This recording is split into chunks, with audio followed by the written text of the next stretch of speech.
देखिए, हमने पिछली क्लास में क्वथनांक में जो उन्नयन था उसके बारे में स्टडी किया था। क्वथनांक में वृद्धि क्या होती है और उससे हमने एक फार्मूला निकाला था डेल्टा टी बी।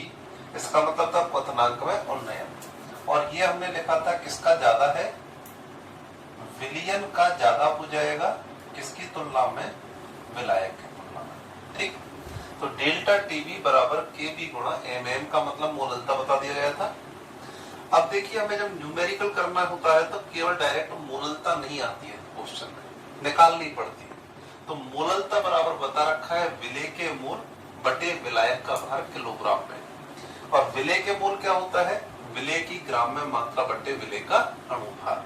तो ये हमारे पास अब पूरा सूत्र है डेल्टा टीबी का। कुछ बच्चों का एक छोटा सा क्वेश्चन ये आया था कि ये मोललता ही क्यों लिया गया है, तो मैं उसका उनको जवाब दे देता हूँ। एक बार बता देता हूँ कि मोललता इस जगह पे क्यों लिया है। असल में हमने ये चीज प्रूफ करी थी, ये तो राहुल ने बताया ही था हमको कि वाष्प दाब में जो अवनमन होता है वो किसके समानुपाती होता है, विलेय के मोल। आ भी गया था हमारे पास, ये फार्मूला आया था delta P upon P not be बराबर एक्स। ठीक, कहां से आया ये फार्मूला, ये आया है हमारा पहला अणुसंख्यक गुणधर्म है उससे।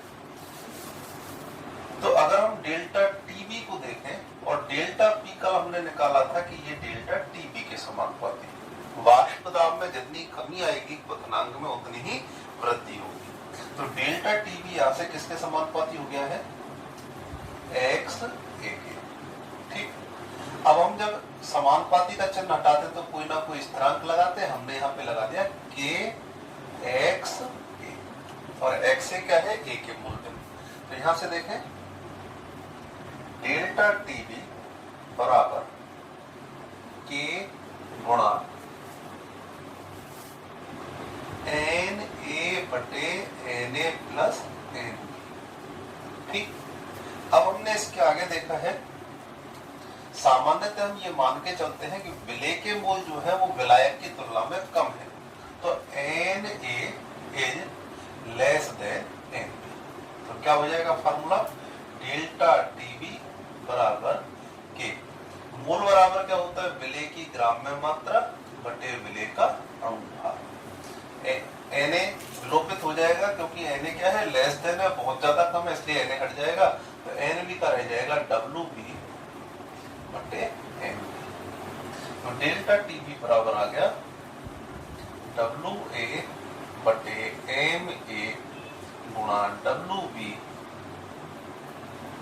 गुणा एम बी, और ये के का गुणा है ये संग में के गुणा। अब इन्होंने जो के बाद ये के और एम बी इन दोनों का गुणा करके जो स्थिरांक माना है उसे के बी माना है। क्या माना है, के बी।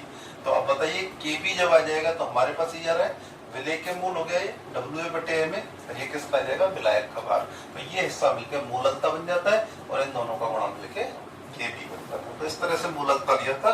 आप डायरेक्टली याद रखें कि हमको मोललता काम में लेना है। तो ये दो कॉलिगेटिव प्रॉपर्टी हमारे पास हो चुकी है।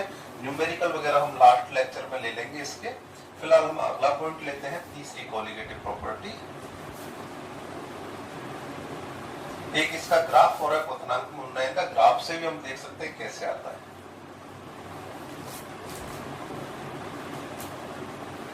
तो देखिए, एक तरफ तो हमने ले लिया वाष्प दाब और एक तरफ ले लिया हमने ताप।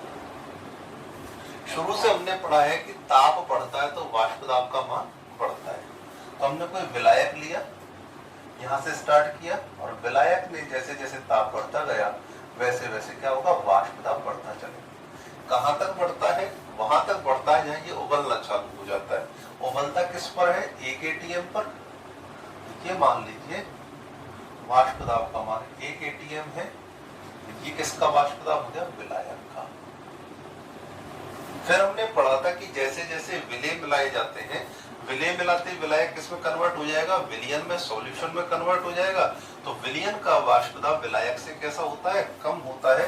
वाष्प दाब में अवनमन हमने पढ़ा है, तो विलयन का ग्राफ वाष्प दाब का आएगा, इससे नीचे आएगा, वाष्प दाब का ग्राफ नीचे आएगा। तो ये ग्राफ बना किसका, विलयन का। जैसे जैसे टेम्परेचर बढ़ेगा इसका भी वाष्प दाब बढ़ेगा और 1 atm तक ये उबलने लगेगा। तो आप देख सकते हैं ये किसका है, विलयन का।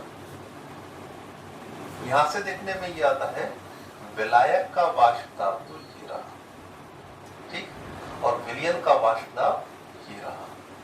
तो ये क्या चीज है, किसका इसके लिए ये टेम्परेचर, तो यहां देखिए ये किसका है, विलायक का, तो TB0, ठीक, और ये किसका है, विलयन का, इसको हम सिंपल TB लिख देते हैं। तो आप देख सकते हैं इस ताप की तुलना में ये ताप ज्यादा हो गया, अर्थात ग्राफ से भी पता पड़ रहा है कि क्वथनांक का मान बढ़ रहा है और इसी अंतर को हम कहते हैं डेल्टा TB, यानी क्वथनांक में उन्नयन। तो ये ग्राफ है, आपको थोड़ा पता होना चाहिए।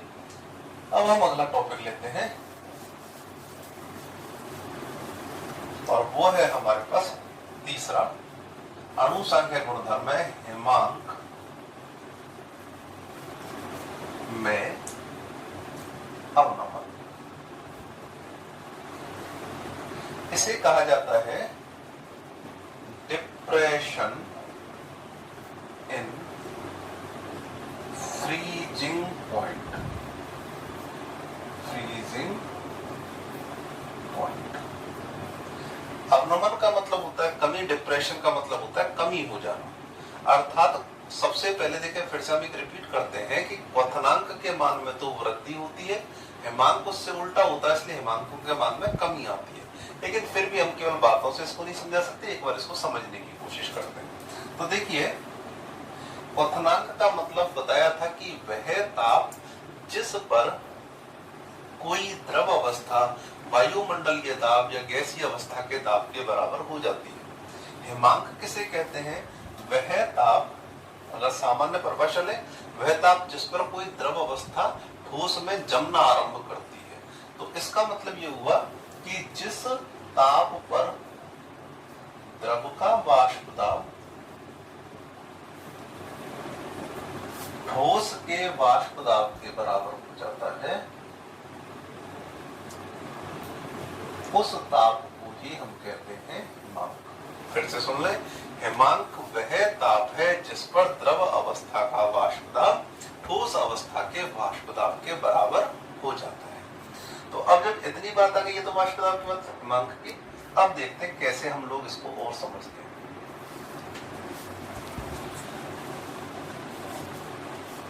ये हमारे पास द्रव है,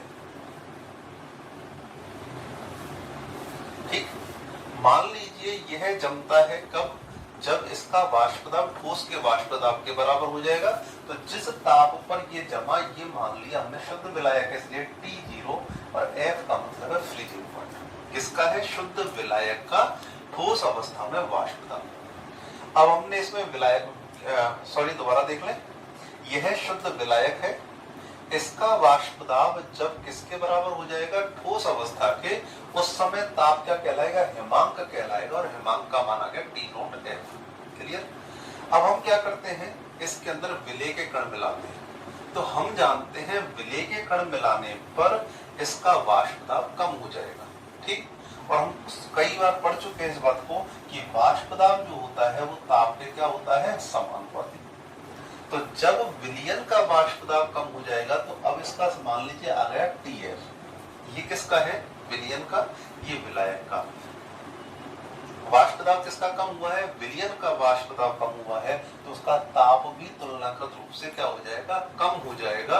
इसका मतलब ये हुआ कि ये जितने ताप को दिखा रहा है उससे कम मान इस ताप का होगा। तो यहीं से पता लग रहा है कि जो विलायक होता है वो थोड़े ज्यादा ताप पर जमते हैं और उनकी तुलना में विलयन जो होते हैं वो थोड़े कम ताप पर जमते हैं। तो अब हम भाषा कैसे कह सकते हैं, शुद्ध विलायक की तुलना में विलयन के हिमांक में कमी आ जाती है, इसी परिघटना को हम हिमांक में अवनमन कहते हैं। तो देखें, फिर से एक बार देख लें, विलयन की तुलना, विलायक की तुलना में विलयन का वाष्प दाब कम, जिसका वाष्प दाब कम उसका ताप भी क्या हो जाएगा, कम। तो चूंकि विलायक के हिमांक की तुलना में विलयन का हिमांक कैसा हुआ है, कम, इसका मतलब विलयन में क्या हो चुका है, हिमांक में अवनमन। तो इसको हम किस तरह से व्यक्त करते हैं, अब देखें, इसमें एक चीज और देखें, जैसे जैसे विलय के कण मिलाते जाएंगे वैसे वैसे क्या होगा, वाष्प दाब में और भी कमी आएगी, और जैसे जैसे वाष्प दाब में कमी आएगी टेम्परेचर और भी कम होगा। इसका मतलब जैसे जैसे विलय के मोल बढ़ते हैं वैसे वैसे हिमांक का मान भी क्या होता जाता है, कम होता जाता है। तो देखें, अगर इस कमी को देखा जाए तो देखें किसका ज्यादा है किसका कम है, TF नॉट किसका है, विलायक का। विलायक की तुलना में किसमें कमी आई है, TF। किसका कम हो गया, विलयन का। ये विलयन का है, ये विलायक का। इसे लिख दिया हमने डेल्टा TF। ठीक है, विलायक की तुलना में विलयन के क्वथनांक में कमी है। समानुपाती किसके हैं, कब घट रहा है, हम जैसे जैसे मोलों की संख्या मिला रहे हैं वैसे वैसे घट रहा है। ठीक, हम लोग जानते हैं, अगर एक बार फिर से सुन लें, विलायक में जैसे जैसे विलय के कण मिलाए वैसे वैसे वाष्प दाब में कमी आई, जैसे जैसे वाष्प दाब में कमी आई वैसे वैसे विलयन का हिमांक भी कम हो गया। इसका मतलब विलयन के हिमांक में ज्यादा कमी आती चली गई। तो इसी घटना को हमने क्या कहा, हिमांक में कमी। तो हम ये भी कह सकते हैं कि डेल्टा TF जो होता है वो किसके समानुपाती होता है, वाष्प दाब में अवनमन के समानुपाती होता है। और वाष्प दाब में अवनमन किसके समानुपाती है, शुरू से देखा है पहले गुण में मूलबिंदु के समानुपाती है। तो यहाँ से हमको पता चलता है कि ये जो अवनमन है ये भी किसके समानुपाती आ जाएगा, x के समानुपाती आ जाएगा। ठीक, अब देखते हैं, ये यहाँ से हमारे पास फार्मूला बना, इस फार्मूले को सूत्र के रूप में परिणत करते हैं। डेल्टा TF ये किसके बराबर था, विलायक का माइनस विलयन का समानुपाती XA। और मूल भिन्न किसके समानुपाती बताए हैं, मूललता के समानुपाती। इसको अभी अभी थोड़ी देर पहले हमने प्रूफ भी किया था, तो मैं इसको डायरेक्ट लिख रहा हूं, समानुपाती मूललता बराबर डेल्टा TF बराबर KF गुणा A। सेम टू सेम बिल्कुल वैसा ही है जैसा क्वथनांक में उन्नयन का था। आप देख सकते हैं डेल्टा TF हिमांक में अवनमन कब आया है, जब वाष्प दाब में अवनमन है। वाष्प दाब में अवनमन किसके समानुपाती, XA के, इसलिए डेल्टा TF भी किसके समानुपाती, XA के। XA जो है मूललता के समानुपाती हो गया। कैसे हो गया, हमने बताया था, विलय के मूल बटे कुल मूल, फिर उसके बाद विलय के मूल को नगण्य मान लिया था, तो उससे हमारे पास मूललता के समानुपाती आ जाता है। समानुपाती का चिन्ह हटाया तो कोई ना कोई स्थिरांक लगेगा, इसे कहते हैं कौन सा स्थिरांक, मूलल अवनमन स्थिरांक। के भी था मूलल उन्नयन स्थिरांक और KF है मूलल उन्नयन स्थिरांक, मूलल अवनमन स्थिरांक। तो ये इसको इंग्लिश में बोलते हैं क्रायोस्कोपिक कांस्टेंट, और KB जो है उसे बोला जाता है यूबिलियोस्कोपिक कांस्टेंट। तो इस तरह से आप डेल्टा TF का मान यहाँ से निकाल सकते हैं। अब देखें, वही वैल्यूज हैं, अगर हम रखना चाहें तो डेल्टा TF बराबर KF, मूललता का मान, WA विलय के मूल है तो विलय के मूल ये बन गए, गुणा विलायक का भार, किसमें लेना है, किलोग्राम। ग्राम में हो तो ऊपर की तरफ 1000 का गुणा हो जाए, ये सब चर्चाएं पहले हो चुकी हैं। तो इसके आधार पर हम आराम से सूत्र को कर सकते हैं, इससे कोई भी न्यूमेरिकल कर सकते हैं। जैसे हम देखें, एक क्वेश्चन है कि जल के अंदर 5 ग्राम ग्लूकोज मिलाने पर कितना जल ले लिया हमने, मान लीजिए 2 किलोग्राम, ये क्वेश्चन हो, 2 किलोग्राम जल में 5 ग्राम ग्लूकोज मिलाने पर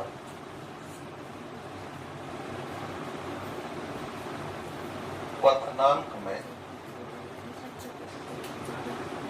विलयन का क्वथनांक क्या होगा, विलयन का क्वथनांक बराबर ये निकालना है। तो आपको क्या करना है, देखिए इसके अंदर 2 किलोग्राम जल क्या है, विलायक, 5 ग्राम क्या है, ग्लूकोज क्या है, विलय। तो देखिए क्वथनांक में वृद्धि पूछ रहा है कि विलयन का क्वथनांक क्या होगा, तो हमको डेल्टा TF बोलना पड़ेगा। ये हमने लिखा TF नॉट माइनस TF। ठीक, ये पूरा फल। KF का मान अपने आप देगा, तो यहाँ पे 1.86 होता है KF का मान, इसलिए आप अभी तो ध्यान में रख लें। तो 1.86 इसका मान हो जाएगा। विलेय का ये रहा कितना जाएगा 5 ग्राम। विलेय का अणुभार, ग्लूकोज का सूत्र C6H बार है O6, तो उसका होता है 180। WB कितना दे रखा है 2 किलोग्राम। तो हो गई पूरी वैल्यू। अब देखें पूछा किसका, विलियर का, यानी TF का मान पूछा है। तो TF नोट का क्या रखें, तो बोलिए शुद्ध जल का क्वथनांक, वो हिमांक कितना होता है 0 डिग्री सेंटीग्रेड। तो आप 273.15 रख सकते हैं, 0 भी रख सकते हैं, अंतर में कोई दिक्कत नहीं है। तो आपके पास TF का मान यहाँ से प्राप्त हो जाएगा। देखिए आप हिमांक के अनुमान के सूत्र से सवाल भी कर सकते हैं। इसका जो ग्राफ बनाया जाता है वो देखिए इस तरह से बनता है।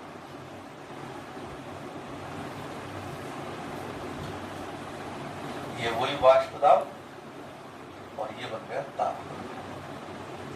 यहाँ चूंकि हमको चीज ठंडी करनी है, आपको पता है द्रव से ठोस में बदलना है, हिमांक का मतलब है द्रव से ठोस में, तो चीज हमको क्या करनी है, पड़ेगी ठंडा। तो ग्राफ इधर से इधर नहीं जाएगा बल्कि इधर से इधर कम ताप की ओर आएगा। तो देखिए विलायक का वाष्प दाब तो होता है ज्यादा, इसलिए इसका ग्राफ तो रहेगा ऊपर का। ये तो है विलायक, ठीक।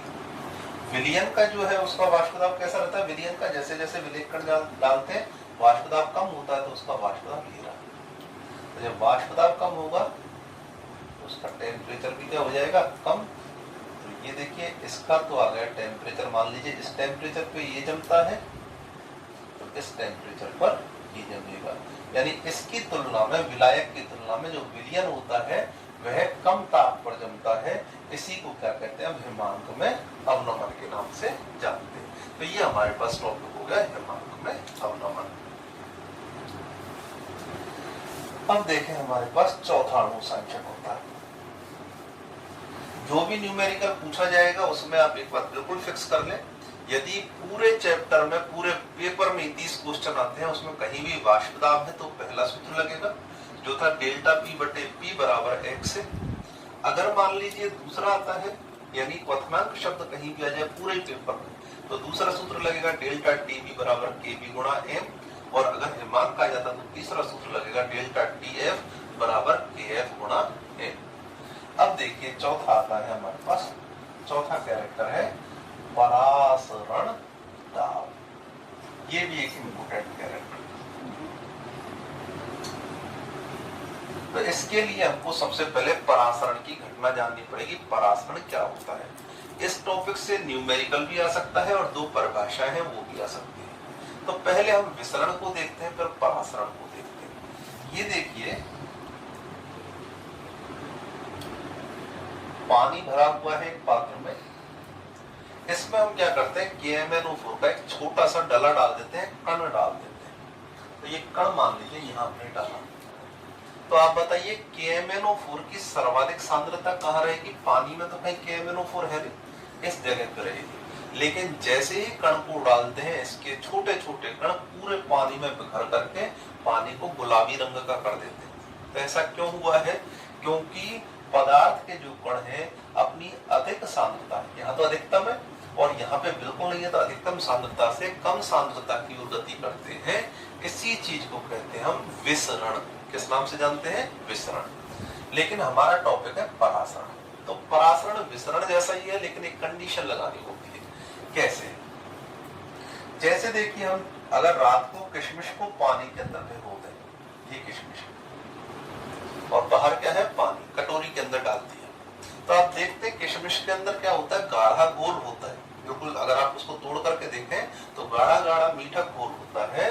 तो ये वाला हमारे पास मान लीजिए किशमिश का घोल, ठीक। बाहर तो पानी है और ये क्या है, ये पानी बिल्कुल कम मात्रा में है किशमिश के अंदर, और मिठास जो ग्लूकोज है या जो सुक्रोज है वो ज्यादा मात्रा में होती है। इसका मतलब विलेय ज्यादा है और विलायक कैसा है, बिल्कुल कम।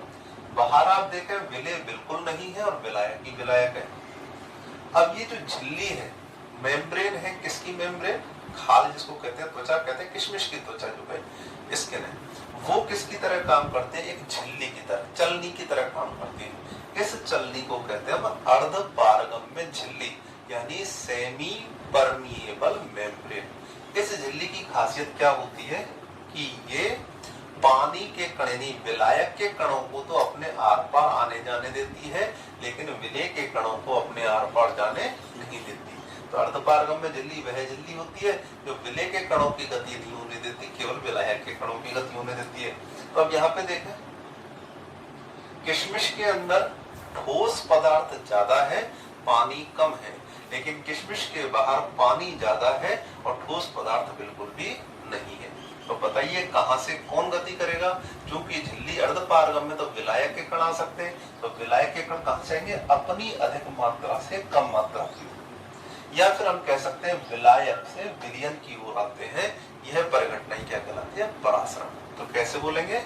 अर्धपारगम्य झिल्ली से होते हुए विलायक के अणुओं का अपनी, अगर खुद की अधिक सांद्रता, सांद्रता का मतलब ये नहीं है गाढ़ापन की ओर, खुद की मात्रा होती है, विलायक के अणुओं का अपनी अधिक मात्रा से, अधिक सांद्रता से अपनी कम सांद्रता की ओर अर्धपारगम्य झिल्ली से होते हुए आना ही परासरण कहलाता है।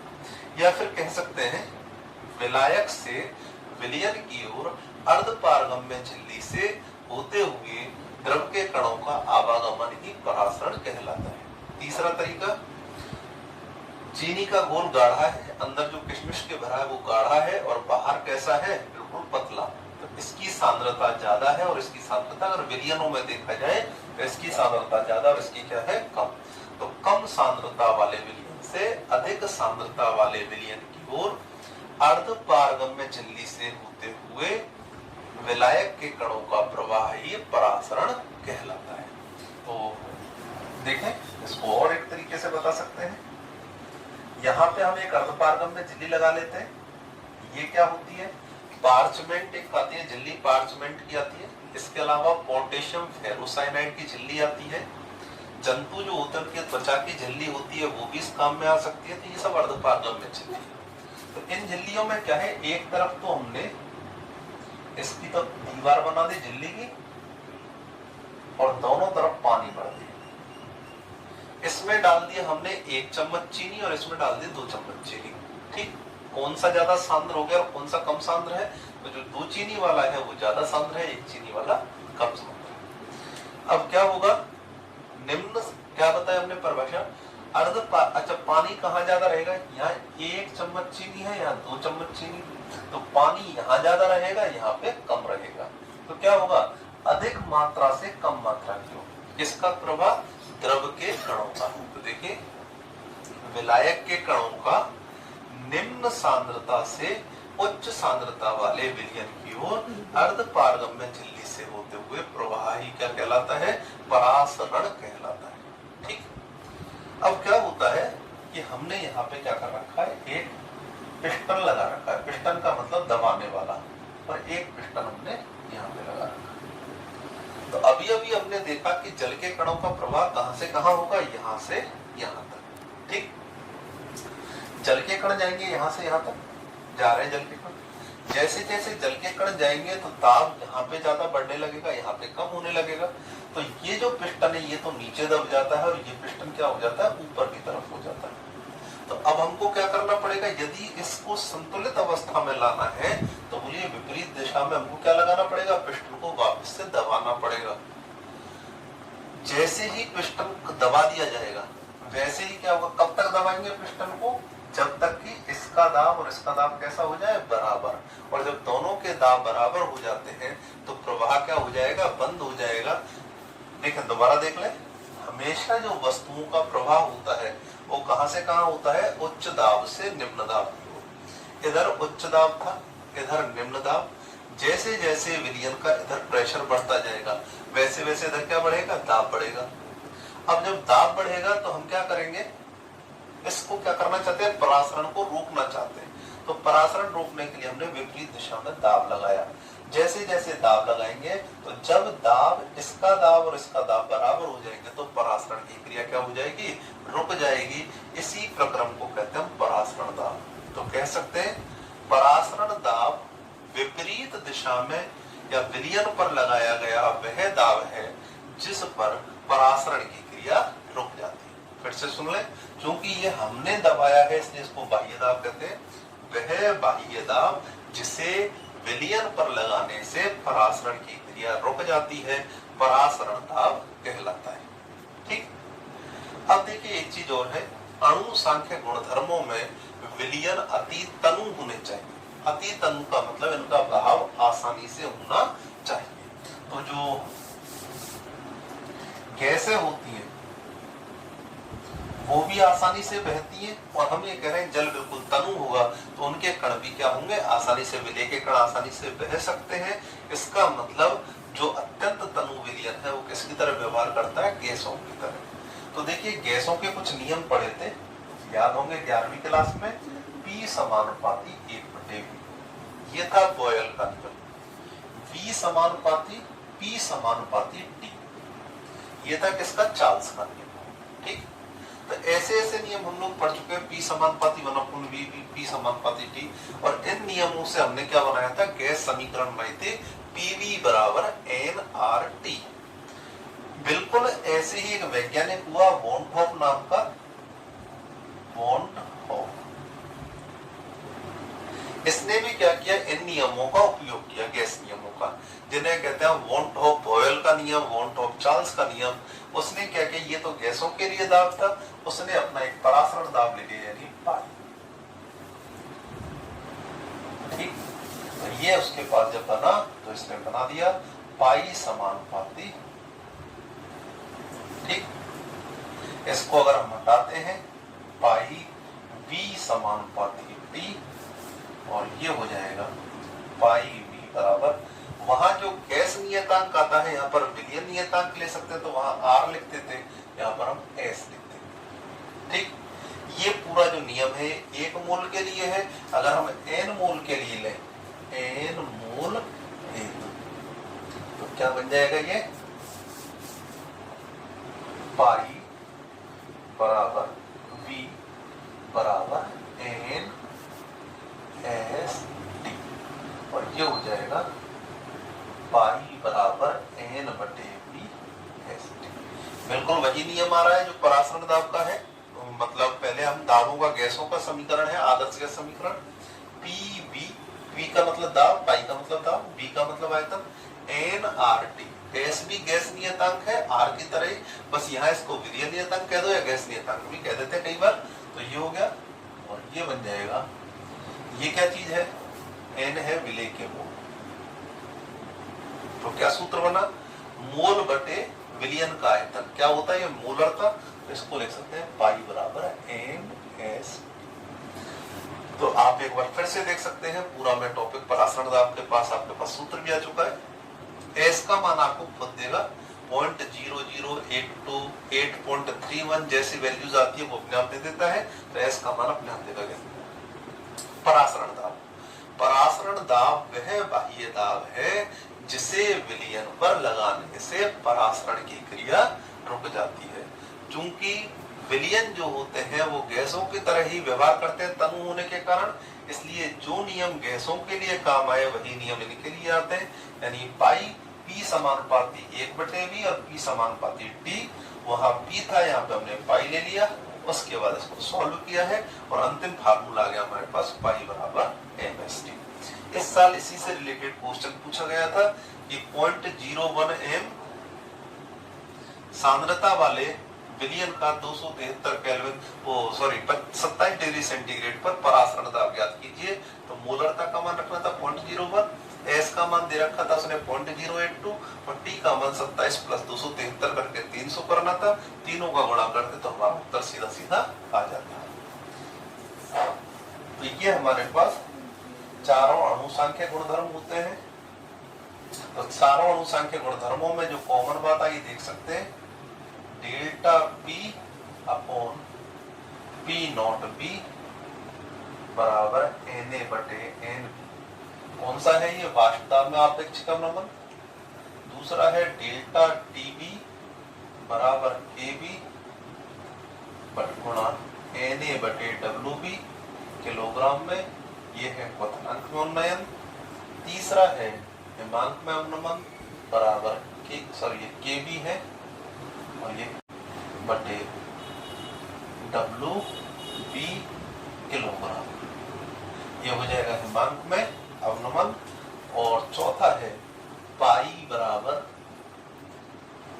एन ए बटे वी गुणा एस गुणा टी। तो ये हो गया हमारे पास तीसरा फार्मूला किसके लिए, एस गुणा टी।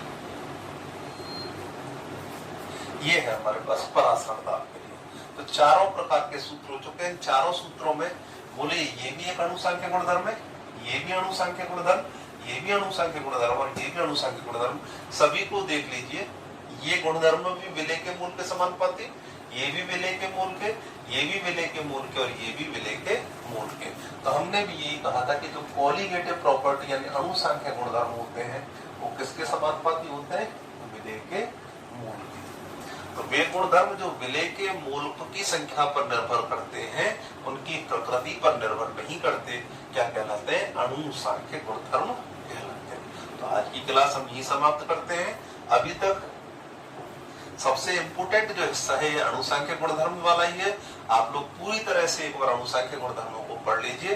कल की क्लास में चैप्टर का हम समापन कर देंगे, कुछ न्यूमेरिकल प्लस थोड़ा बहुत जो इसका बचा हुआ है वो हिस्सा हम आपको बताएंगे।